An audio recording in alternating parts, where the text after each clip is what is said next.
You probably know someone like this, a person who is clearly overwhelmed, deadlines stacking up, exhaustion written all over their face, barely holding things together.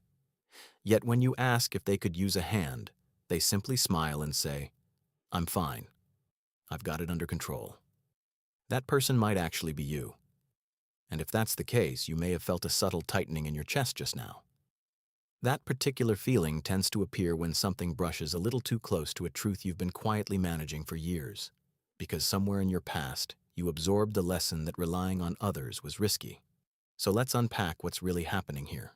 There's a common belief that people who never ask for help are just proud, stubborn, or maybe even a bit arrogant. And yes, for some individuals that might be part of the story. But for most people, and I mean the overwhelming majority who truly struggle to reach out, it's something deeper than pride or stubbornness.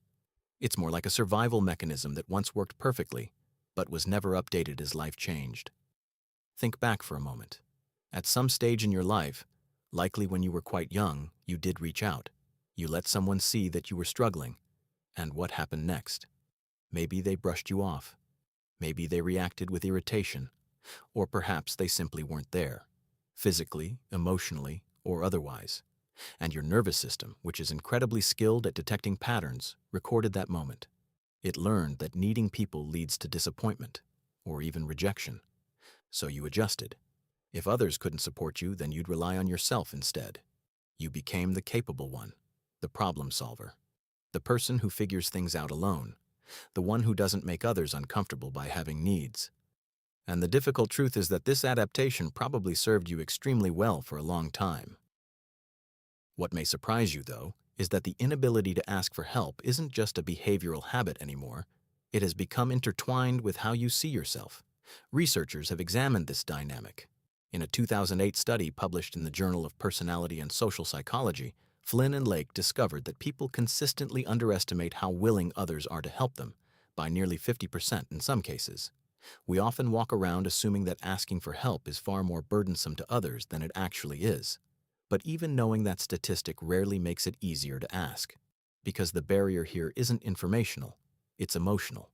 When you've spent years, sometimes decades, building your identity around being the person who doesn't need help, asking for it stops feeling like a simple request. Instead, it feels like a threat to who you are. It can seem as if admitting you can't handle something will cause the whole image to crumble. The capable one, the self-sufficient one, the person others rely on. So instead, you keep pushing forward on empty. You stay up late solving problems alone that could have been resolved in a 5-minute conversation. You promise yourself you'll ask for help when things get truly bad. But really bad keeps getting redefined because your tolerance for silently enduring more and more stress just keeps increasing. And the most cruel part of this pattern is that the more competent you become, the more invisible your struggle becomes to everyone around you. It turns into a cycle. People stop checking in because you always appear fine. After all, that's what you've trained them to believe. Something else tends to happen in relationships, romantic ones, friendships, family connections. When someone struggles to ask for help, they often give a great deal. Genuinely. Not always consciously. But there's a subtle dynamic at play where giving feels safe while receiving feels exposed. Giving keeps the balance of power in a place that feels manageable. If I'm the one helping you, then I'm not vulnerable. I'm useful. I'm needed. And for some people, being needed is the closest thing they've ever experienced to a sense of secure attachment. But this creates an invisible ledger within relationships. Over time, the dynamic becomes uneven in ways neither person fully understands. The giver starts to feel overlooked. Meanwhile, the other person may carry a vague sense of guilt without quite knowing why. Yet the giver never says anything, because as we've already discussed, asking for more feels impossible. So instead, they quietly build resentment, or they quietly walk away. Now I want to speak directly to the people watching this who are nodding along because they recognize this pattern in themselves, and who might also feel a bit frustrated because they've been aware of it for years. Yet nothing has really changed.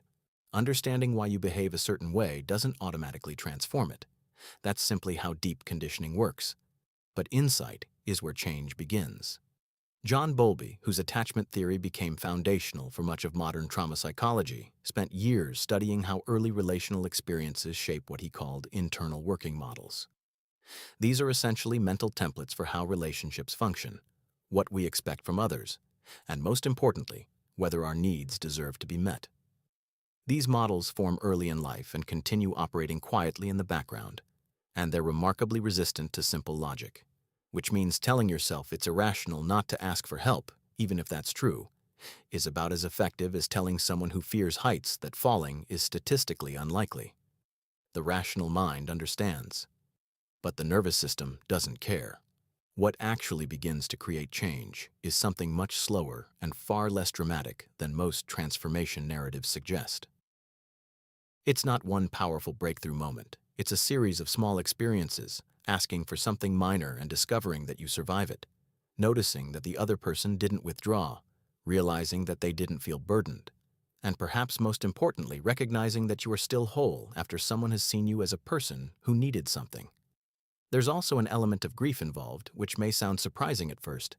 Many people who rarely ask for help are carrying an unspoken grief for a younger version of themselves, the one who did reach out and wasn't met with care. Until that grief is acknowledged somewhere in the body, not just the mind, the old coping strategy tends to remain in place. After all, it was protecting someone, the earlier version of you. And sometimes that strategy needs to be honored before it can step aside. The identity component is huge as well. If "I handle everything myself" has been supporting your sense of self-worth for 30 years, it's not just a habit, it's structural. Letting go of it doesn't mean losing yourself. It means rebuilding with stronger materials. Materials that include a radical and often uncomfortable idea that your needs are not a burden, that depending on others is not weakness, and that the ability to receive support is just as mature as the ability to give it.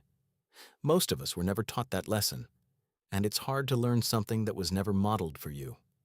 Imagine this scenario. You're at work and you've taken on far more than you can realistically manage. A colleague notices and stops by your desk. They say, "Hey, do you want me to take something off your plate?" And suddenly something strange happens inside you. You feel relief, but also panic. Maybe even a hint of offense, despite the fact that they meant it kindly. So you reply, "No, I'm good. But thanks." Then you spend the next 4 hours silently resenting the workload while also feeling a strange sense of pride that you didn't accept the help. Later that night, you're exhausted, maybe even a little empty, and you can't quite explain why. Because the issue isn't productivity. It's the story you've been living inside. A story that says accepting help means something about you that you're not ready to accept. So if this resonates with you, if watching this stirred that familiar ache of feeling accurately described, then I want to leave you with one final thought.